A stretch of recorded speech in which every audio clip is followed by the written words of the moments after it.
ਸਤਿ ਸ਼੍ਰੀ ਅਕਾਲ ਜੀ। ਹੁਣ ਹੋਰ ਨਾ ਪੁੱਛੀ। ਕਹਾਣੀ ਹਰਜਿੰਦਰ ਸਿੰਘ ਸੂਰੇਵਾਲੀਆ ਜੀ ਵੱਲੋਂ ਲਿਖੀ ਗਈ ਹੈ ਜੀ। ਦਸੰਬਰ ਦਾ ਆਖਰੀ ਹਫ਼ਤਾ ਚੱਲ ਰਿਹਾ ਸੀ। ਪਿਛਲੇ ਕਈ ਦਿਨਾਂ ਤੋਂ ਧੁੰਦ ਪੈ ਰਹੀ ਸੀ, ਪਰ ਅੱਜ ਧੁੰਦ ਹਟ ਗਈ ਸੀ। ਸੂਰਜ ਵੀ ਨਿਕਲ ਆਇਆ ਸੀ। ਗੇਲੇ ਨੂੰ ਉਮੀਦ ਵੱਜੀ।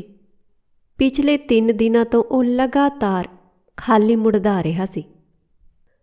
ਅੱਜ ਉਸ ਨੂੰ ਕੋਈ ਕੰਮ ਮਿਲ ਜਾਣ ਦੀ ਪੂਰੀ ਆਸ ਸੀ।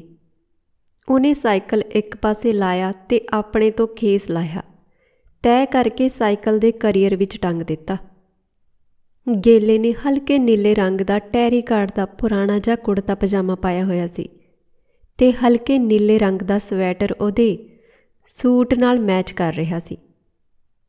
ਸਿਰ 'ਤੇ ਉਹਨੇ ਛੋਟੇ-ਛੋਟੇ ਚੈੱਕ ਵਾਲਾ ਲਾਲ ਰੰਗ ਦਾ ਸਾਫਾ ਬੰਨ੍ਹਿਆ ਹੋਇਆ ਸੀ। ਅੱਜ ਠੰਡ ਵੀ ਘੱਟ ਹੀ ਸੀ, ਪਰ ਫਿਰ ਵੀ 15-16 ਕਿਲੋਮੀਟਰ ਸਾਈਕਲ ਚਲਾ ਕੇ ਆਇਆ ਹੋਣ ਕਰਕੇ ਉਹਦੇ ਹੱਥ ਠਰੇ ਹੋਏ ਸੀ। ਉਹਦੇ ਦੋਹਾਂ ਹੱਥਾਂ ਨੂੰ ਆਪਸ ਵਿੱਚ ਰਗੜਿਆ ਤੇ ਬਾਹਾਂ ਇਕੱਠੀਆਂ ਕਰਕੇ ਆਪਣੀ ਛਾਤੀ ਨਾਲ ਲਾ ਲਈਆਂ। ਉਹ ਮਜ਼ਦੂਰਾਂ ਦੇ ਝੁੰਡ ਤੋਂ ਪਾਸੇ ਜਿਹੇ ਹੋ ਕੇ ਖੜ੍ਹਾ ਹੋ ਗਿਆ। ਉੱਥੇ 30-40 ਮਜ਼ਦੂਰਾਂ ਦਾ ਇਕੱਠ ਸੀ। ਸਾਰਿਆਂ ਦੇ ਮੈਲੇ ਕੁਚੈਲੇ ਜਿਹੇ ਖੇਸ ਕੰਬਲ ਲਏ ਹੋਏ। ਬਹੁਤੇ ਭਈਏ ਜਾਪ ਰਹੇ ਸਨ। ਕੁਝ ਇੱਧਰਲੇ ਪਿੰਡਾਂ ਦੇ ਸਨ, ਜਿਨ੍ਹਾਂ ਨੇ ਆਪਣੇ ਸਾਈਕਲ ਇੱਕ ਪਾਸੇ ਖੜਾਏ ਹੋਏ ਸਨ। ਕਈ ਸਾਈਕਲਾਂ ਵਿੱਚ ਲੱਕੜ ਦੇ ਗੱਜ ਅੜਾਏ ਹੋਏ ਸੀ। ਇਹ ਮਿਸਤਰੀਆਂ ਦੇ ਸਾਈਕਲ ਸਨ। ਸਾਰੀਆਂ ਸਾਈਕਲਾਂ ਦੇ ਹੈਂਡਲਾਂ ਦੇ ਨਾਲ ਝੋਲੇ ਬੰਨੇ ਹੋਏ, ਜਿਨ੍ਹਾਂ ਵਿੱਚ ਦੁਪਹਿਰ ਦੀਆਂ ਰੋਟੀਆਂ ਸੀ। ਗੇਲਾ ਤਾਂ ਅੱਜ ਵੀ ਰੋਟੀ ਨਾਲ ਨਹੀਂ ਸੀ ਲਿਆਇਆ। ਉਹ ਸਵੇਰੇ ਘਰੋਂ ਨਿਕਲਣ ਲੱਗਿਆ ਚਾਹ ਨਾਲ 3 ਰੋਟੀਆਂ ਖਾ ਆਇਆ ਸੀ। ਘਰ ਵਾਲੀ ਨੇ ਬਹੁਤ ਕਿਹਾ ਕਿ ਰੋਟੀ ਨਾਲ ਬੰਨ੍ਹ ਦਿੰਦੀ ਆਂ, ਪਰ ਉਹਨੇ ਜਵਾਬ ਦੇ ਦਿੱਤਾ, ਕਿਹੜਾ ਨਾਲ ਰੋਟੀਆਂ ਚੁੱਕੀ ਫਿਰੂ ਐਵੇਂ। ਕੰਮ ਨਾ ਮਿਲਿਆ ਫਿਰ ਪਿੰਡ ਮੁੜਨਾ ਪੈਣਾ। ਜੇ ਕੰਮ ਮਿਲ ਗਿਆ ਤਾਂ ਢਾਬੇ ਤੋਂ ਛਕ ਲਵਾਂਗੇ। ਸ਼ਹਿਰ ਵਿੱਚ ਬੰਦਾ ਭੁੱਖਾ ਨਹੀਂ ਮਰਦਾ, ਜੇਬ ਵਿੱਚ ਪੈਸੇ ਹੋਣੇ ਚਾਹੀਦੇ ਨੇ। ਗੇਲੇ ਨੇ ਜੇਬ ਟੋਹੀ। ਜੇਬ ਵਿੱਚ 80-90 ਰੁਪਏ ਸਨ। ਉਸ ਨੇ ਘਰ ਵਾਲੀ ਤੇ ਬੱਚਿਆਂ ਲਈ ਬੂਟ ਲਿਜਾਣੇ ਸਨ। ਵਿਚਾਰੇ ਸਿਆਲ ਵਿੱਚ ਵੀ ਚੱਪਲਾਂ ਹੀ ਪਾਈ ਫਿਰਦੇ। ਉਹਨਾਂ ਦੇ ਪੈਰਾਂ ਦੇ ਵਾਹੇ ਮੇਚੇ ਵਾਲਾ ਕਾਗਜ਼ ਉਹਦੀ ਜੇਬ ਵਿੱਚ ਸੀ। ਬਾਹਾਂ ਦੀ ਕੰਗਰੋੜੀ ਜਿਹੀ ਮਾਰੀ ਖੜ੍ਹਾ ਦੂਜਿਆਂ ਤੋਂ ਨਵੇਕਲਾ ਜਿਹਾ ਲੱਗ ਰਿਹਾ ਸੀ, ਤੇ ਸੀ ਵੀ ਉਹ ਨਵੇਕਲਾ।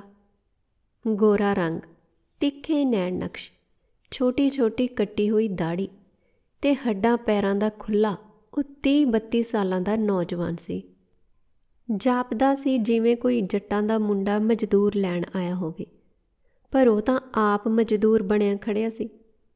ਜਦੋਂ ਕੋਈ ਮੋਟਰਸਾਈਕਲ ਵਾਲਾ ਆਦਮੀ ਉੱਥੇ ਆ ਕੇ ਰੁਕਦਾ ਤਾਂ ਕਈ ਮਜ਼ਦੂਰ ਉਹਦੇ ਆਲੇ-ਦੁਆਲੇ ਹੋ ਜਾਂਦੇ। ਆਉਣ ਵਾਲਾ ਕਿਸੇ ਮਜ਼ਦੂਰ ਨੂੰ ਦਿਹਾੜੀ ਮੁਕਾ ਕੇ ਉਸ ਨੂੰ ਆਪਣੇ ਸਕੂਟਰ 'ਤੇ ਬਿਠਾ ਕੇ ਲੈ ਜਾਂਦਾ। ਉਹ ਸੋਚਦਾ ਕਿ ਜਦੋਂ ਕੋਈ ਹੋਣਾ ਆ ਤਾਂ ਉਹ ਵੀ ਅੱਗੇ ਹੋ ਜਾਵੇਗਾ, ਪਰ ਉਸ ਤੋਂ ਅੱਗੇ ਨਾ ਹੋਇਆ ਜਾਂਦਾ, ਉੱਥੇ ਹੀ ਖੜ੍ਹਾ ਰਹਿ ਜਾਂਦਾ। ਇਸ ਤਰ੍ਹਾਂ 3 ਦਿਨਾਂ ਤੋਂ ਖਾਲੀ ਮੁੜ ਰਿਹਾ ਸੀ। ਉਹਦੀ ਕੋਈ ਵੀ ਦਿਹਾੜੀ ਨਹੀਂ ਸੀ ਲੱਗੀ। ਦਿਹਾੜੀਆਂ ਉਹ ਲੱਗਦਾ ਹੀ ਨਹੀਂ ਸੀ। ਹੁਣ ਉਸ ਨੇ ਪੱਕਾ ਫੈਸਲਾ ਕਰ ਲਿਆ ਕਿ ਜਦੋਂ ਕੋਈ ਆਇਆ ਤਾਂ ਉਹ ਵੀ ਅੱਗੇ ਹੋ ਜਾਵੇਗਾ।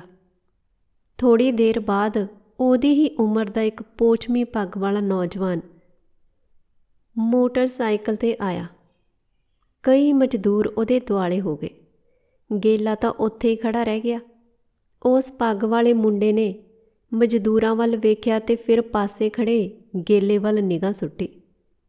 ਗੇਲਾ ਉਸ ਨੌਜਵਾਨ ਨਾਲ ਅੱਖ ਨਾ ਮਿਲਾ ਸਕਿਆ। ਉਹ ਕਿਸੇ ਹੋਰ ਮਜ਼ਦੂਰ ਨੂੰ ਲੈ ਕੇ ਚਲਾ ਗਿਆ। ਇਹਨੂੰ ਕਹਿੰਦੇ ਆ, ਨਾਲੇ ਲੱਸੀ ਲੈਣ ਜਾਣੀ ਤੇ ਨਾਲੇ ਕੁੱਜਾ ਵੀ ਲੁਕਾਉਣਾ। ਉਸ ਵੇਲੇ ਉਹਨੂੰ ਇਹ ਕਹਾਵਤ ਯਾਦ ਆਈ। ਉਹ ਮਨ ਹੀ ਮਨ ਬੇਬਸ ਹਾਸੀ ਹੱਸਿਆ।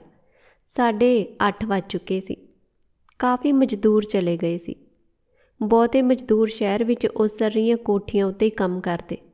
ਕੋਠੀਆਂ ਉਸਾਰ ਰਹੇ ਠੇਕੇਦਾਰਾਂ ਤੇ ਮਿਸਤਰੀਆਂ ਨੇ ਪੱਕੇ ਬੰਦੇ ਕੰਮ 'ਤੇ ਰੱਖੇ ਹੋਏ ਸਨ।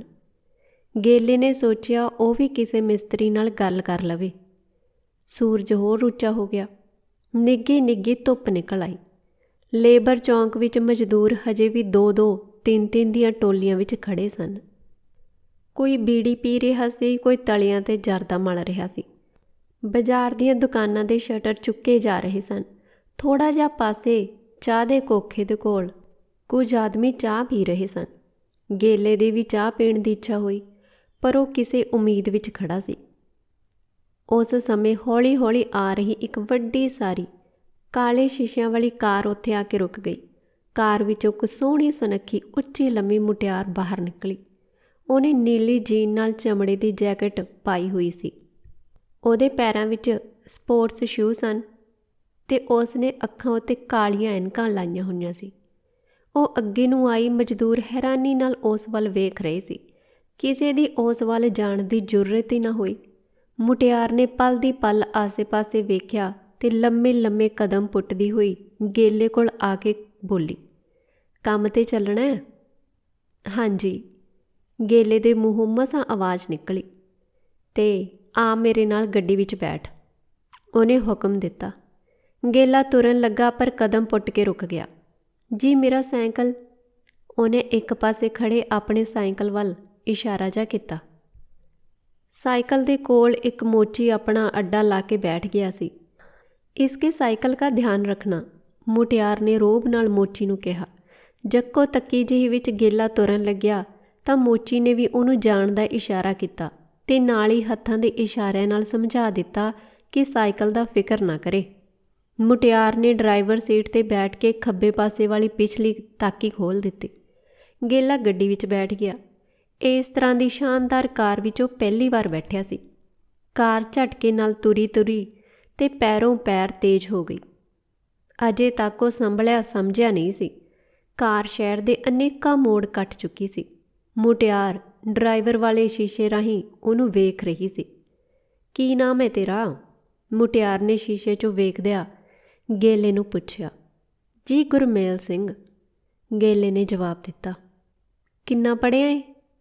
ਮੁਟਿਆਰ ਨੇ ਅਗਲਾ ਸਵਾਲ ਕਰ ਦਿੱਤਾ। 4 ਜਮਾਤਾਂ ਜੀ, 5ਵੀਂ 'ਚੋਂ ਹਟ ਗਿਆ ਸੀ।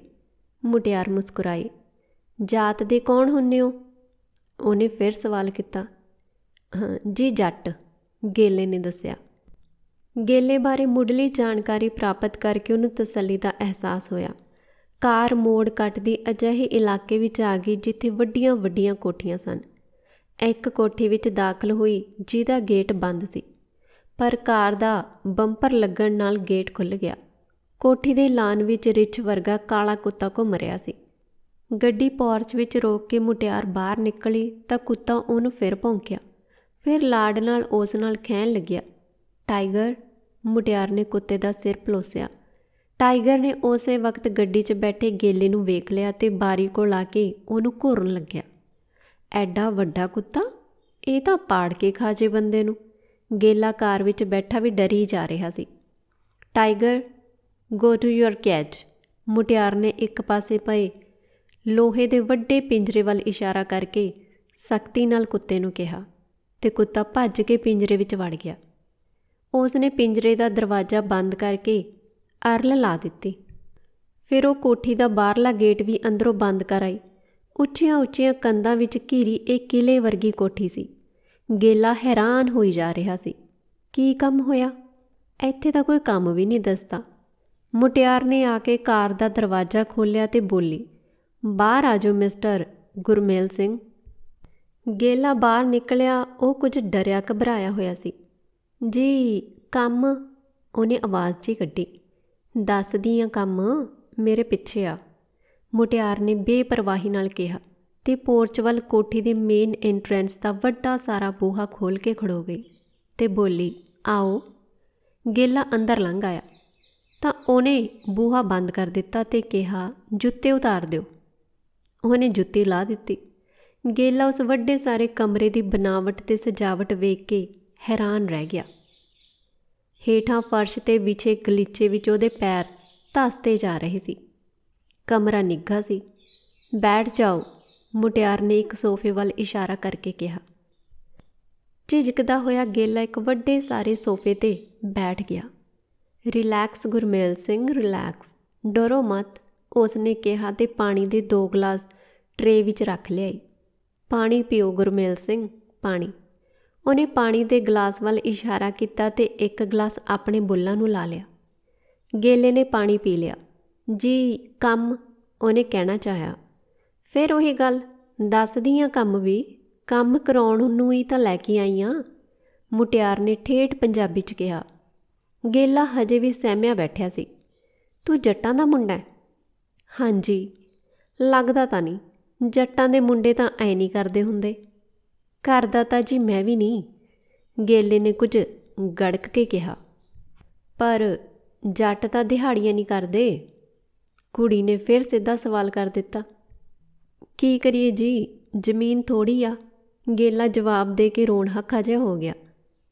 ਮੁਟਿਆਰ ਨੂੰ ਮਹਿਸੂਸ ਹੋਇਆ ਕਿ ਉਸ ਨੂੰ ਇਹ ਸਵਾਲ ਨਹੀਂ ਸੀ ਕਰਨਾ ਚਾਹੀਦਾ। ਮੇਰਾ ਮਤਲਬ ਆ ਕੋਈ ਹੋਰ ਕੰਮ ਕਰ ਲੈਂਦਾ, ਉਹਨੇ ਕਿਹਾ। ਉਹਦੇ ਬੋਲਾਂ ਵਿੱਚ ਹਮਦਰਦੀ ਸੀ। ਹੋਰ ਕੰਮ ਕੀ ਕਰੀਏ ਜੀ, ਦੁੱਧ ਵੇਚ ਕੇ ਗੁਜ਼ਾਰਾ ਕਰ ਲੈਂਦੇ ਸੀ, ਪਰ ਐਤਕੀ ਸਾਡੀ ਸੱਜਰ ਸੂਈ ਮੱਝ ਮਰ ਗਈ, ਦੂਜੀ ਮੱਝ ਗੁਜ਼ਾਰੇ ਜੋਗਾ ਦੁੱਧ ਦਿੰਦੀ ਆ, ਗੇਲੇ ਨੇ ਦੱਸਿਆ। ਵਿਆਹਿਆ ਏ? ਉਹਨੇ ਫਿਰ ਪੁੱਛਿਆ। ਹਾਂਜੀ, 2 ਮੁੰਡੇ ਆ, ਇੱਕ 8 ਸਾਲ ਦਾ ਤੇ ਦੂਜਾ 6 ਸਾਲ ਦਾ। ਘਰ ਵਾਲੀ ਕਿਹੋ ਜਿਹੀ ਆ? ਜੀ ਸੋਹਣੀ ਆ, ਮੇਰੇ ਤੋਂ ਸੋਹਣੀ ਆ, ਮੁਟਿਆਰ ਨੇ ਨਖਰੇ ਨਾਲ ਕਿਹਾ ਤੇ ਖੜੀ ਹੋ ਗਈ। ਨਹੀਂ ਜੀ, ਤੁਹਾਡੇ ਜਿੰਨੀ ਸੋਹਣੀ ਨਹੀਂ, ਉਹਦੀ ਤਾਂ ਕੰਮ ਵਿੱਚ ਹੀ ਭੂਤਨੀ ਭੁੱਲੀ ਰਹਿੰਦੀ ਆ, ਗੇਲੇ ਨੇ ਜਵਾਬ ਦਿੱਤਾ। ਭੁੱਖ ਲੱਗੀ ਆ? ਜੀ ਨਹੀਂ, ਪਰ ਮੈਨੂੰ ਤਾਂ ਲੱਗੀ ਆ, ਇਹ ਕਹਿ ਕੇ ਉਹ ਡਰਾਈ ਫਰੂਟ ਵਾਲੀ ਟਰੇ ਚੁੱਕ ਲਿਆਈ ਤੇ ਤਿਪਾਹੀ 'ਤੇ ਰੱਖ ਕੇ ਢੱਕਣ ਚੁੱਕ ਕੇ ਬੋਲੀ। ਖਾ ਲੈ, ਮੈਂ ਚਾਹ ਬਣਾਉਣੀ ਆ। ਗੇਲੇ ਨੇ 2 ਕਾਜੂ ਚੁੱਕ ਕੇ ਮੂੰਹ ਵਿੱਚ ਪਾ ਲਏ। ਫਿਰ ਉਸ ਨੇ ਇਸ ਵੱਡੇ ਸਾਰੇ ਕਮਰੇ ਵਿੱਚ ਨਜ਼ਰਾਂ ਘੁਮਾਈਆਂ। ਇੱਕ ਲੱਕੜ ਦੀ ਵੱਡੀ ਸਾਰੀ ਸ਼ੀਸ਼ਿਆਂ ਵਾਲੀ ਅਲਮਾਰੀ ਤਰ੍ਹਾਂ ਤਰ੍ਹਾਂ ਦੇ ਸਜਾਵਟੀ ਸਮਾਨ ਨਾਲ ਭਰੀ ਹੋਈ ਸੀ। ਸਾਹਮਣੇ ਕੰਧ 'ਤੇ ਇੱਕ ਵੱਡੀ ਸਾਰੀ ਤਸਵੀਰ 'ਤੇ ਗੇਲੇ ਦੀ ਨਜ਼ਰ ਅਟਕ ਗਈ। ਇੱਕ ਨੌਜਵਾਨ ਆਦਮੀ ਸੋਹਣੀ ਸੁਨੱਖੀ ਮੁਟਿਆਰ ਨੂੰ ਪਾਣੀ 'ਚੋਂ ਬਾਹਰ ਕੱਢ ਰਿਹਾ ਹੈ। ਮੁਟਿਆਰ ਦੇ ਹੱਥ ਵਿੱਚ ਘੜਾ ਹੈ। ਉਸ ਦੇ ਕੱਪੜੇ ਭਿੱਜੇ ਹੋਏ ਨੇ, ਦੋਹਾਂ ਦੇ ਹੇਠੋਂ ਸਰੀਰ ਇੱਕ ਹੈ, ਪਰ ਉੱਪਰੋਂ 2 ਦਿਸਦੇ ਨੇ। ਕੌਣ ਨੇ ਭਲਾ ਇਹ? ਮੁਟਿਆਰ ਨੇ ਉਸ ਤਸਵੀਰ ਵੱਲ ਟਿਕਟਿਕੀ ਲਾ ਕੇ ਵੇਖੀ ਜਾਂਦੇ ਨੂੰ ਪੁੱਛਿਆ। ਉਹ ਚਾਹ ਦੇ 2 ਕੱਪ ਤੇ ਇੱਕ ਪਲੇਟ ਵਿੱਚ ਬਰਫੀ ਟਰੇ ਵਿੱਚ ਰੱਖ ਲਿਆਈ। ਜੀ ਪਤਾ ਨਹੀਂ, ਗੇਲੇ ਨੇ ਜਵਾਬ ਦਿੱਤਾ। ਇਹ ਸੋਹਣੀ ਮਹਿਵਾਲ ਦੀ ਤਸਵੀਰ ਆ। ਉਹਨੇ ਟਰੇ ਤਿਪਾਹੀ 'ਤੇ ਰੱਖ ਦਿੱਤੀ ਤੇ ਕਿਹਾ, ਲੈ ਚਾਹ ਪੀਂਦੇ ਆ। ਉਹਨੇ ਚਾਹ ਦਾ ਕੱਪ ਗੇਲੇ ਵੱਲ ਵਧਾ ਦਿੱਤਾ ਤੇ ਬਰਫੀ ਵਾਲੀ ਪਲੇਟ ਵੀ ਉਹਦੇ ਮੂਹਰੇ ਕਰ ਦਿੱਤੀ। ਚਾਹ ਪੀਂਦੀ ਹੋਈ ਉਹ ਲਗਾਤਾਰ ਗੇਲੇ ਵੱਲ ਵੇਖੀ ਜਾ ਰਹੀ ਸੀ। ਫਿਰ ਉਹਨੇ ਕਹਿਣਾ ਸ਼ੁਰੂ ਕੀਤਾ, ਗੁਰਮੇਲ ਸਿੰਘ, ਮੇਰਾ ਨਾਮ ਸੁਮੀਤ ਆ, ਮੈਂ ਚੰਡੀਗੜ੍ਹ ਯੂਨੀਵਰਸਿਟੀ 'ਚ PhD ਕਰ ਰਹੀ ਹਾਂ। ਖੈਰ, ਤੈਨੂੰ ਤਾਂ ਕੀ ਪਤਾ ਹੋਣਾ ਯੂਨੀਵਰਸਿਟੀ ਕੀ ਹੁੰਦੀ ਆ, PhD ਕੀ ਹੁੰਦੀ ਆ, ਪਰ ਮੈਂ ਦੱਸ ਰਹੀ ਹਾਂ, ਮੈਂ ਮਨੁੱਖਾਂ ਦੇ ਵਰਤਾਰੇ ਬਾਰੇ ਖੋਜ ਕਰ ਰਹੀ ਹਾਂ। ਮੈਂ ਵੇਖਣਾ ਚਾਹੁੰਦੀ ਹਾਂ ਕਿ ਕਿਹੜੀਆਂ ਸਥਿਤੀਆਂ ਵਿੱਚ ਮਨੁੱਖ ਕਿਹੋ ਜਿਹਾ ਵਿਵਹਾਰ ਕਰਦਾ, ਖਾਸ ਕਰਕੇ ਸੈਕਸ ਸਮੇਂ। ਉਹ ਬੋਲ ਰਹੀ ਸੀ, ਪਰ ਗੇਲੇ ਨੂੰ ਇੱਕ ਚੰਡੀਗੜ੍ਹ ਸ਼ਬਦ ਤੋਂ ਬਿਨਾਂ ਬਾਕੀ ਕਿਸੇ ਗੱਲ ਦੀ ਸਮਝ ਨਹੀਂ ਲੱਗੀ ਕਿ ਉਹ ਕੀ ਕਹਿ ਰਹੀ ਆ। My parents are very rich, ਮੇਰੀ ਮੰਮੀ ਡੈਡੀ ਬਹੁਤ ਅਮੀਰ ਨੇ, ਮੈਂ ਉਹਨਾਂ ਦੀ ਇਕਲੌਤੀ ਬੇਟੀ ਹਾਂ। ਉਹ ਦੋਵੇਂ ਅੱਜ ਟੂਰ 'ਤੇ ਗਏ ਨੇ, ਸ਼ਾਮ ਨੂੰ ਵਾਪਸ ਮੁੜਨਗੇ। ਮੈਂ ਨੌਕਰਾਣੀ ਤੇ ਬੁੱਢੇ ਮਾਲੀ ਨੂੰ ਅੱਜ ਛੁੱਟੀ ਕਰ ਦਿੱਤੀ। ਸੋ ਗੁਰਮੇਲ ਸਿੰਘ, ਇੱਥੇ ਡਰਨ ਦੀ ਕੋਈ ਲੋੜ ਨਹੀਂ, ਬਸ ਜਿਵੇਂ ਮੈਂ ਕਹਾਂ ਉਸੇ ਤਰ੍ਹਾਂ ਕਰੀ ਜਾਣਾ। ਸੁਮੀਤ ਨੇ ਉਹਨੂੰ ਆਪਣਾ ਮਕਸਦ ਹੁਣ ਸਪਸ਼ਟ ਕਰ ਦਿੱਤਾ ਸੀ। ਚਾਹ ਪੀਤੀ ਗਈ। ਗੇਲਾ ਵੀ ਹੁਣ ਸਹਿਜ ਹੋ ਚੁੱਕਿਆ ਸੀ। Are you ready now? Let us start, Sumeet ਨੇ ਅੰਗਰੇਜ਼ੀ ਵਿੱਚ ਕਿਹਾ ਤੇ ਫਿਰ ਆਪ ਹੱਥ ਦੀ ਤਾੜੀ ਮਾਰ ਕੇ ਹੱਸਣ ਲੱਗੀ। ਉਹਨੇ ਫਿਰ ਆਪਣੀ ਚਮੜੇ ਦੀ ਜੈਕਟ ਉਤਾਰ ਕੇ ਸੋਫੇ 'ਤੇ ਸੁੱਟ ਦਿੱਤੀ। ਗੇਲੀ ਨੂੰ ਕੋਈ ਸਮਝ ਨਹੀਂ ਲੱਗੀ ਉਹ ਕਿਉਂ ਹੱਸ ਰਹੀ ਆ, ਪਰ ਮੁਸਕਰਾਹਟ ਉਹਦੇ ਬੁੱਲ੍ਹਾਂ ਉੱਤੇ ਵੀ ਆ ਗਈ। ਸੁਮੀਤ ਵੀ ਇਹੋ ਮੁਸਕਰਾਹਟ ਵੇਖਣਾ ਚਾਹੁੰਦੀ ਸੀ। ਫਿਰ ਉਹ ਵੱਡੀ ਸਾਰੀ ਲੱਕੜ ਦੀ ਉਸ ਅਲਮਾਰੀ ਕੋਲ ਗਈ। ਅੰਦਰੋਂ ਕੋਈ ਬਟਨ ਨੱਪਿਆ ਤੇ ਧਮਕ ਨਾਲ ਸਾਜ਼ ਵੱਜਣੇ ਸ਼ੁਰੂ ਹੋ ਗਏ। ਸਾਜ਼ਾਂ ਦੀ ਤਾਲ 'ਤੇ ਉਹ ਡਾਂਸ ਕਰਨ ਲੱਗ ਪਈ। ਚਿੱਟੀ ਟੀ-ਸ਼ਰਟ ਦੇ ਹੇਠੋਂ ਉਹਦੀਆਂ ਛਾਤੀਆਂ ਦਾ ਆਕਾਰ ਬਨਾਵਟ ਸਪਸ਼ਟ ਦਿਖਾਈ ਦੇ ਰਿਹਾ ਸੀ। ਗੇਲਾ ਉਸ ਵੱਲ ਇੱਕ ਟੱਕ ਦੇਖਦਾ ਰਿਹਾ। ਉਹ ਬਹੁਤ ਸੋਹਣਾ ਡਾਂਸ ਕਰ ਰਹੀ ਸੀ। ਨੱਚਦੀ ਨੱਚਦੀ ਉਹ ਰੁਕ ਗਈ ਤੇ ਬੋਲੀ, ਮੈਂ ਕਿਹੋ ਜਿਹਾ ਨੱਚਦੀ ਹਾਂ ਗੁਰਮੇਲ ਸਿੰਘ? ਜੀ ਬਹੁਤ ਸੋਹਣਾ। ਮੈਂ ਤਾਂ ਇੰਨਾ ਸੋਹਣਾ ਨੱਚਦੀ ਕੁੜੀ ਕਦੇ ਨਹੀਂ ਦੇਖੀ, ਗੇਲੇ ਨੇ ਜਵਾਬ ਦਿੱਤਾ। ਤੂੰ ਵੀ ਨੱਚ ਲੈਂਦਾ? ਉਹਨੇ ਪੁੱਛਿਆ। ਜੀ ਨਹੀਂ, ਸਾਨੂੰ ਵੱਲ ਕਿੱਥੇ, ਆਪਣੇ ਵਿਆਹ ਵੇਲੇ ਵੀ ਨਹੀਂ ਨੱਚਿਆ। ਨਹੀਂ ਜੀ, ਆ ਜਾ ਫਿਰ ਅੱਜ ਤੈਨੂੰ ਮੈਂ ਨੱਚਣਾ ਸਿਖਾਉਂਦੀ ਹਾਂ। ਸੁਮੀਤ ਨੇ ਉਹਨੂੰ ਹੱਥ ਫੜ ਕੇ ਉਠਾ ਲਿਆ। ਗੇਲਾ ਵਿੰਗੇ ਟੇਢੇ ਜਿਹੇ ਪੈਰ ਮਾਰਨ ਲੱਗ ਪਿਆ। ਸੁਮੀਤ ਉਹਨੂੰ ਵੇਖ ਕੇ ਹੱਸਣ ਲੱਗੀ। ਇਸ ਤਰ੍ਹਾਂ ਨਹੀਂ, ਇਸ ਤਰ੍ਹਾਂ, ਉਹਨੇ ਉਹਨੂੰ ਦੱਸਿਆ ਤੇ ਆਪ ਐਕਸ਼ਨ ਕਰਕੇ ਦਿਖਾਉਣ ਲੱਗੀ। ਪਰ ਗੇਲੇ ਨੂੰ ਨੱਚਣਾ ਨਾ ਆਇਆ। ਸੁਮੀਤ ਨੇ ਸਟੀਰੀਓ ਬੰਦ ਕਰ ਦਿੱਤਾ ਤੇ ਸੋਫੇ 'ਤੇ ਬੈਠ ਗਈ।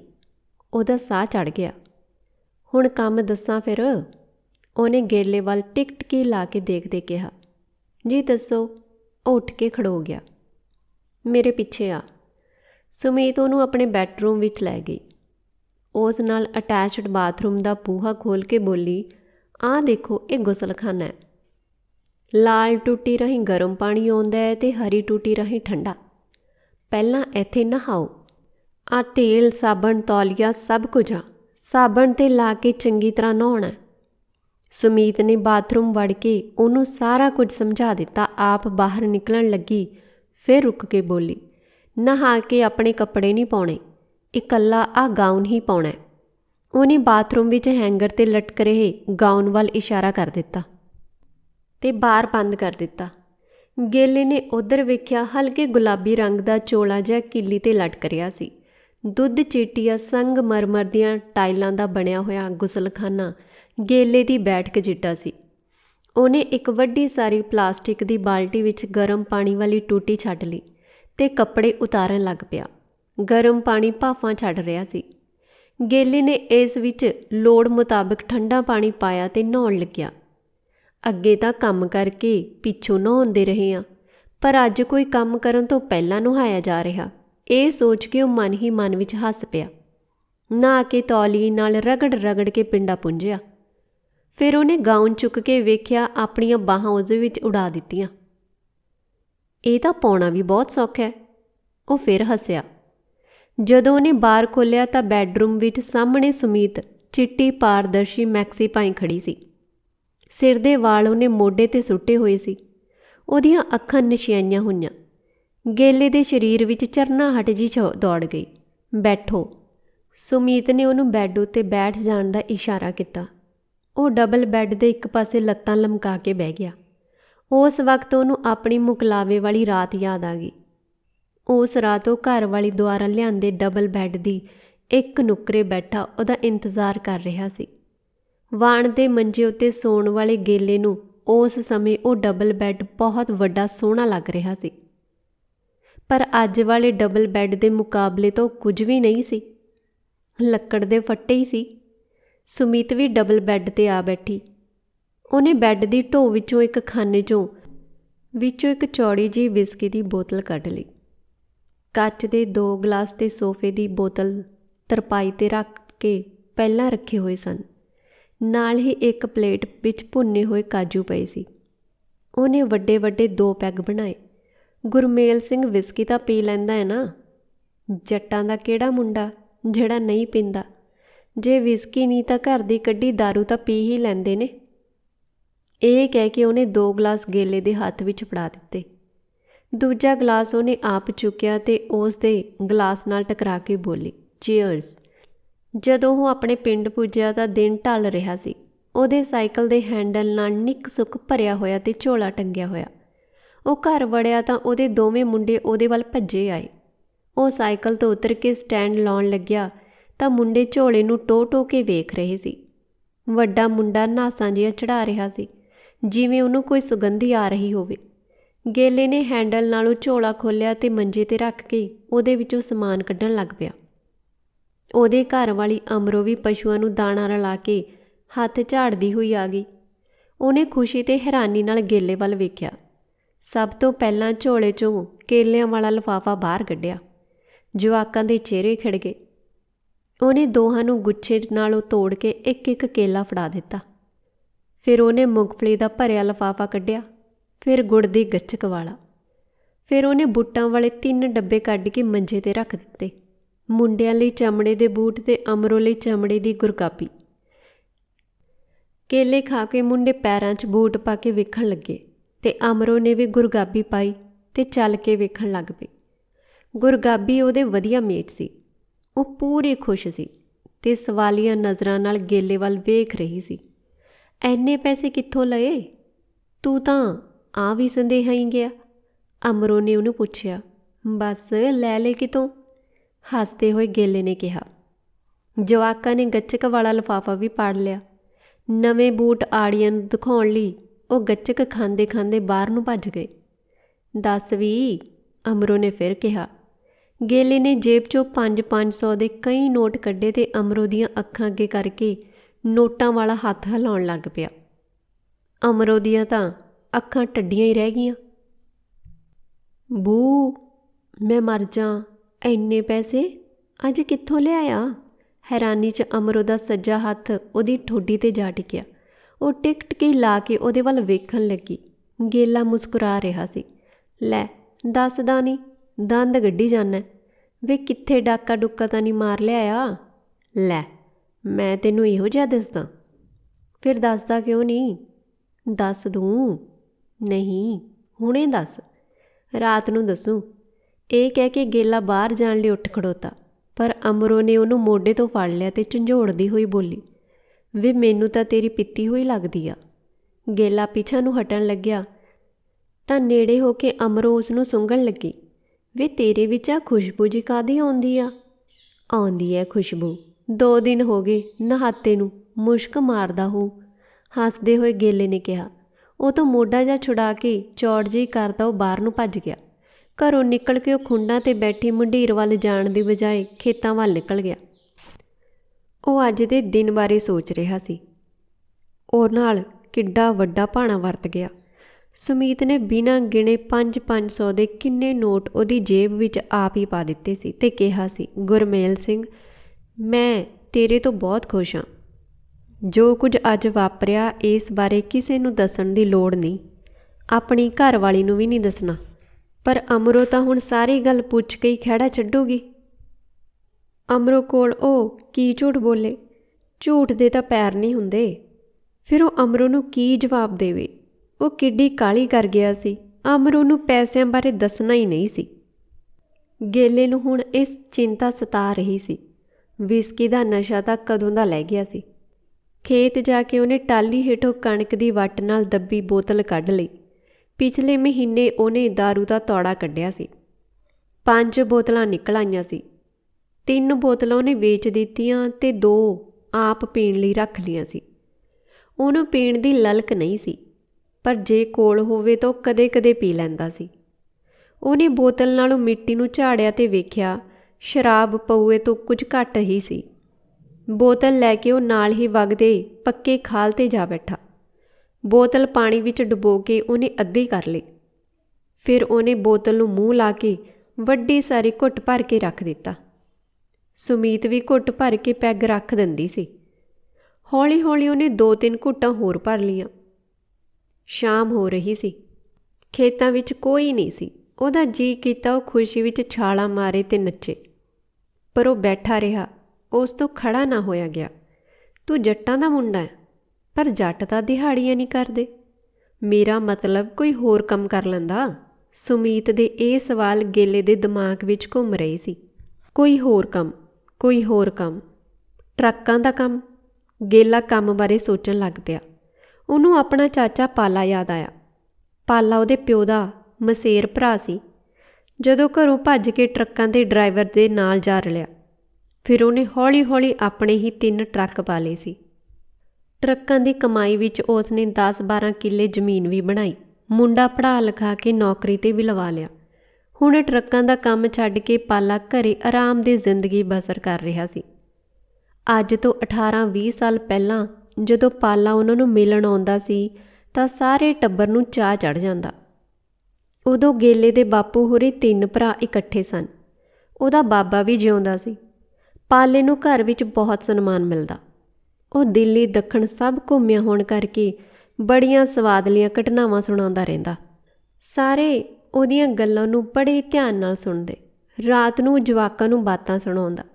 ਘਰ ਵਿੱਚ ਵੱਖ-ਵੱਖ ਉਮਰਾਂ ਵਾਲੇ ਉਹ 8-10 ਜਵਾਕ ਸੀ। ਸਾਰੇ ਪਾਲੇ ਦੇ ਨੇੜੇ ਟੁਕ-ਟੁਕ ਕੇ ਬੈਠਦੇ। ਉਹਨੂੰ ਪਰੀਆਂ ਤੇ ਦਿਓਆਂ ਦੀਆਂ ਅਨੇਕਾਂ ਬਾਤਾਂ ਯਾਦ ਸਨ। ਉਹਦਾ ਬਾਤ ਸੁਣਾਉਣ ਦਾ ਢੰਗ ਵੀ ਬਹੁਤ ਵਧੀਆ। ਕਿੰਨੇ ਸਾਲ ਹੋ ਗਏ ਹੁਣ ਚਾਚਾ ਪਾਲਾ ਕਦੇ ਆਇਆ ਹੀ ਨਹੀਂ। ਉਹ ਕਿੰਨੇ ਵਧੀਆ ਦਿਨ ਸਨ। ਸਾਰਾ ਪਰਿਵਾਰ ਇਕੱਠਾ ਸੀ।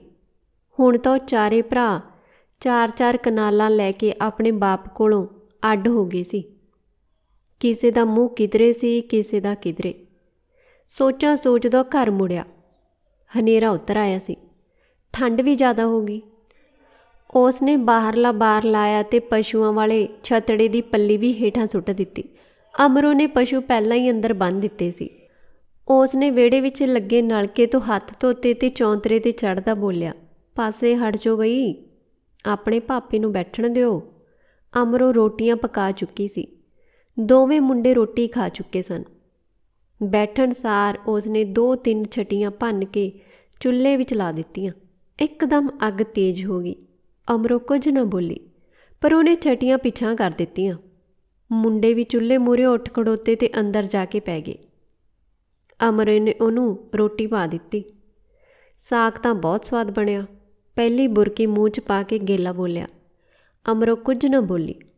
ਉਹ ਰੁੱਸੀ ਲੱਗਦੀ ਸੀ। ਗੇਲੇ ਨੇ ਵੀ ਚੁੱਪ ਕਰਕੇ ਰੋਟੀ ਖਾ ਲਈ ਤੇ ਹੱਥ ਧੋ ਕੇ ਅੰਦਰ ਮੰਜੇ 'ਤੇ ਗਦੈਲਾ ਵਿਛਾ ਕੇ ਰਜਾਈ ਲੈ ਕੇ ਪੈ ਗਿਆ। ਬਿਜਲੀ ਦੁਪਹਿਰ ਦੀ ਖਰਾਬ ਸੀ। ਕਮਰੇ 'ਚ ਮਿੱਟੀ ਦੇ ਤੇਲ ਦਾ ਦੀਵਾ ਜਗ ਰਿਹਾ ਸੀ। ਅਮਰੋ ਨੇ ਚੁੱਲ੍ਹੇ ਮੂਹਰੇ ਬੈਠ ਕੇ ਛੇਤੀ ਰੋਟੀ ਖਾਧੀ ਤੇ ਭਾਂਡਾ ਟਿੰਡਾ ਸਮੇਟਿਆ। ਉਹਨੂੰ ਡਰ ਸੀ ਕਿ ਗੇਲਾ ਉਹਦੇ ਜਾਣ ਤੋਂ ਪਹਿਲਾਂ ਸੋ ਹੀ ਨਾ ਜਾਵੇ। ਬੱਚੇ ਸੋ ਚੁੱਕੇ ਸੀ। ਆਉਣ ਸਾਰ ਉਹ ਗੇਲੇ ਦੀ ਰਜਾਈ 'ਚ ਵੜ ਗਈ। ਹਾਏ, ਠੰਡ ਬਹੁਤ ਆ। ਕਰਦਿਆਂ ਉਹਦੀ ਸੱਜੀ ਬਾਂਹ ਗੇਲੇ ਉੱਤੇ ਵੱਲ ਲਈ, ਪਰ ਉਹ ਸਿੱਧਾ ਪਿਆ ਰਿਹਾ। ਪਰ ਉਹ ਹਜੇ ਵੀ ਆਪਣੇ ਚਾਚੇ ਪਾਲੇ ਬਾਰੇ ਸੋਚ ਰਿਹਾ ਸੀ। ਮੂੰਹ ਇੱਧਰ ਕਰ, ਅਮਰੋ ਨੇ ਉਹਦੇ ਮੂੰਹ 'ਤੇ ਹੱਥ ਰੱਖ ਕੇ ਕਿਹਾ। ਗੇਲੇ ਨੇ ਮੂੰਹ ਉਸ ਵੱਲ ਕਰ ਲਿਆ। ਹਾਂ ਦੱਸ ਫਿਰ, ਇੰਨੇ ਪੈਸੇ ਕਿੱਥੋਂ ਆਏ? ਰਜਾਈ ਸੂਤ ਕਰਦਿਆਂ ਅਮਰੋ ਨੇ ਪੁੱਛਿਆ। ਦੱਸਦਾ ਬਾਬਾ, ਦੱਸਦਾ। ਕਾਹਲੀ ਕਾਹਨੂੰ ਪੈਂਦੀ ਆ? ਪਹਿਲਾਂ ਅੱਜ ਮੈਂ ਤੈਨੂੰ ਇੱਕ ਬਾਤ ਸੁਣਾਉਣਾ, ਗੇਲੇ ਨੇ ਕਿਹਾ। ਬਚਪਨ 'ਚ ਚਾਚੇ ਪਾਲੇ ਤੋਂ ਸੁਣੀਆਂ ਬਾਤਾਂ 'ਚੋਂ ਅਨੇਕਾਂ ਗੇਲੇ ਨੂੰ ਵੀ ਯਾਦ ਸੀ। ਕਦੇ ਲਾਡ ਵਿੱਚੋਂ ਕਦੇ ਕੋਈ ਨਾ ਕੋਈ ਬਾਤ ਅਮਰੋ ਨੂੰ ਵੀ ਸੁਣਾ ਹੀ ਦਿੰਦਾ ਸੀ। ਉਹਦੀ ਬਾਤ ਵਿੱਚ ਪਾਲੇ ਵਾਲਾ ਬਿਰਤਾਂਤ ਤਾਂ ਨਹੀਂ ਸੀ ਹੁੰਦਾ, ਪਰ ਅਮਰੋ ਫਿਰ ਵੀ ਖੁਸ਼ ਹੋ ਜਾਂਦੀ। ਅੱਜ ਵੀ ਉਹਨੂੰ ਇੱਕ ਬਾਤ ਯਾਦ ਆ ਗਈ ਤੇ ਉਹ ਸੁਣਾਉਣ ਲੱਗ ਪਿਆ। ਇੱਕ ਕਿਸਾਨ ਦਾ ਮੁੰਡਾ ਜੰਗਲ ਵਿੱਚ ਰਾਹ ਭੁੱਲ ਗਿਆ। ਉਹ ਚੱਲਦਾ ਗਿਆ, ਜੰਗਲ ਮੁੱਕਣ 'ਚ ਨਾ ਆਵੇ। ਅਮਰੋ ਨੇ ਹੁੰਗਾਰਾ ਭਰਿਆ। ਚਲੋ ਚਾਲ ਚੱਲਦਾ ਉਹ ਇੱਕ ਬਹੁਤ ਸੁੰਦਰ ਜਗ੍ਹਾ 'ਤੇ ਪਹੁੰਚ ਗਿਆ। ਬਹੁਤ ਸੋਹਣੇ ਤੇ ਤਰ੍ਹਾਂ ਦੇ ਰੰਗਾਂ ਵਾਲੇ ਫੁੱਲਾਂ ਦੇ ਦਰੱਖਤ ਬੂਟੇ ਸੀ। ਦਰੱਖਤਾਂ ਵਿੱਚ ਅੱਗੇ ਇੱਕ ਸੁੰਦਰ ਮਹਿਲ। ਮੁੰਡਾ ਮਹਿਲ ਦੇ ਅੰਦਰ ਦਾਖਲ ਹੋ ਗਿਆ। ਮਹਿਲ ਦੇ ਅੰਦਰ ਸੁੰਨਸਰਾਂ ਸੀ। ਉਹ ਹੋਰ ਅੱਗੇ ਗਿਆ। ਬਹੁਤ ਖੂਬਸੂਰਤ ਤੇ ਨੌਜਵਾਨ ਕੁੜੀ ਮਿਲੀ। ਕੁੜੀ ਉਹਨੂੰ ਵੇਖ ਕੇ ਹੱਸੀ ਤੇ ਫਿਰ ਰੋਈ। ਮੁੰਡੇ ਨੇ ਉਹਨੂੰ ਪੁੱਛਿਆ, ਵੀ ਇਹ ਕੀ ਗੱਲ? ਤੂੰ ਪਹਿਲਾਂ ਮੈਨੂੰ ਵੇਖ ਕੇ ਹੱਸੀ, ਫਿਰ ਰੋਈ। ਪਹਿਲਾਂ ਮੈਂ ਇਸ ਕਰਕੇ ਹੱਸੀ ਕਿ ਮੁੱਦਤਾਂ ਬਾਅਦ ਕੋਈ ਨੌਜਵਾਨ ਆਦਮੀ ਦੇ ਦਰਸ਼ਨ ਕੀਤੇ ਨੇ। ਰੋਈ ਇਸ ਕਰਕੇ ਆ ਕਿ ਮੇਰਾ ਪਿਓ ਇੱਕ ਦਿਓ ਹੈ। ਉਹ ਹੁਣੇ ਆਵੇਗਾ ਤੇ ਤੈਨੂੰ ਖਾ ਜਾਵੇਗਾ। ਮੁੰਡਾ ਡਰ ਗਿਆ। ਕੁੜੀ ਕਹਿੰਦੀ, ਡਰ ਨਾ, ਮੈਂ ਤੈਨੂੰ ਬਚਾ ਸਕਦੀ ਹਾਂ, ਪਰ ਤੈਨੂੰ ਮੇਰੀ ਹਰ ਗੱਲ ਮੰਨਣੀ ਪਊਗੀ। ਜਿਵੇਂ ਮੈਂ ਕਹਾਂ ਉਵੇਂ ਹੀ ਕਰਨਾ ਪਊ। ਉਸੇ ਵਕਤ ਬੱਦਲ ਦੇ ਗਰਜਣ ਦੀ ਆਵਾਜ਼ ਆਈ। ਦਿਓ ਆ ਰਿਹਾ ਸੀ। ਕੁੜੀ ਨੇ ਜਾਦੂ ਮਾਰ ਕੇ ਮੁੰਡੇ ਨੂੰ ਮੱਖੀ ਬਣਾ ਕੇ ਕੰਧ ਨਾਲ ਚਿਪਕਾ ਦਿੱਤਾ। ਦਿਓ ਆ ਕੇ ਲੱਗਾ ਬੂ ਮਾਨਸ ਕਰਨ। ਮਾਨਸ ਇੱਥੋਂ ਕਿੱਥੋਂ ਗਿਆ? ਤੈਨੂੰ ਮੇਰੇ 'ਚੋਂ ਹੀ ਬੂ ਆਉਂਦੀ ਹੋਊ। ਮੈਨੂੰ ਹੀ ਮਾਰ ਕੇ ਖਾ ਲਾ। ਕੁੜੀ ਨੇ ਆਪਣੇ ਦਿਓ ਬਾਪ ਨੂੰ ਟਕਰਾ ਦਿੱਤਾ। ਜਦੋਂ ਦਿਓ ਚਲਿਆ ਗਿਆ ਤਾਂ ਕੁੜੀ ਨੇ ਉਸ ਨੂੰ ਫਿਰ ਮੱਖੀ ਤੋਂ ਬੰਦਾ ਬਣਾ ਲਿਆ। ਉਹਨੂੰ ਤਰ੍ਹਾਂ ਦੇ ਖਾਣੇ ਤੇ ਸੁੱਕੇ ਮੇਵੇ ਖਵਾਏ। ਉਹਨੂੰ ਨੁਹਾਇਆ ਧੁਆਇਆ, ਫਿਰ ਉਸ ਨਾਲ ਪ੍ਰੇਮ ਖੇਡ ਖੇਡੀ। ਦਿਓ ਦੇ ਆਉਣ ਤੋਂ ਪਹਿਲਾਂ ਹੀ ਉਸ ਨੂੰ ਮੱਖੀ ਬਣਾ ਦਿਆ ਕਰੇ। ਜਦੋਂ ਦਿਓ ਬਾਹਰ ਚਲਾ ਜਾਇਆ ਕਰੇ ਉਹ ਉਸ ਨੂੰ ਫਿਰ ਬੰਦਾ ਬਣਾ ਲਿਆ ਕਰੇ, ਉਸ ਨਾਲ ਪ੍ਰੇਮ ਲੀਲਾ ਰਚਾਇਆ ਰੱਖਿਆ ਕਰੇ। ਅਮਰੋ ਦਾ ਪ੍ਰਤੀਕਰਮ ਜਾਣਨ ਲਈ ਉਹ ਚੁੱਪ ਕਰ ਗਿਆ ਅਤੇ ਫਿਰ ਉਹ ਪੂਰੀ ਦਿਲਚਸਪੀ ਨਾਲ ਸੁਣ ਰਹੀ ਸੀ। ਅਤੇ ਫਿਰ ਅਮਰ ਕੁਰੇ, ਮੈਨੂੰ ਵੀ ਅੱਜ ਕਿਸੇ ਨੇ ਮੱਖੀ ਬਣਾ ਲਿਆ ਸੀ। ਤੂੰ ਹੁਣ ਹੋਰ ਨਾ ਪੁੱਛੀ, ਗੁਰਮੇਲ ਉਰਫ ਗੇਲੇ ਨੇ ਕਿਹਾ ਅਤੇ ਅਮਰੋ ਵੱਲ ਪਿੱਠ ਕਰਕੇ ਪੈ ਗਿਆ। ਅਮਰੋ ਨੂੰ ਹੁਣ ਸਭ ਕੁਝ ਸਮਝ ਆ ਚੁੱਕਿਆ ਸੀ। ਸੋ ਦੋਸਤੋ, ਤੁਹਾਨੂੰ ਇਹ ਕਹਾਣੀ ਕਿਵੇਂ ਦੀ ਲੱਗੀ? ਆਪਣੇ ਵਿਚਾਰ ਜ਼ਰੂਰ ਪੇਸ਼ ਕਰਿਓ ਜੀ। ਕਹਾਣੀ ਨੂੰ ਵੱਧ ਤੋਂ ਵੱਧ ਸ਼ੇਅਰ ਕਰਿਓ, ਲਾਈਕ ਕਰਿਓ ਜੀ। ਅਤੇ ਚੈਨਲ 'ਤੇ ਜੇ ਪਹਿਲੀ ਵਾਰ ਆਏ ਹੋ ਤਾਂ ਚੈਨਲ ਨੂੰ ਜ਼ਰੂਰ ਸਬਸਕ੍ਰਾਈਬ ਕਰ ਲਿਓ। ਮਿਲਦੇ ਹਾਂ ਜੀ ਇੱਕ ਦਿਲ ਨੂੰ ਛੂਹ ਜਾਣ ਵਾਲੀ ਇੱਕ ਨਵੀਂ ਕਹਾਣੀ ਦੇ ਨਾਲ।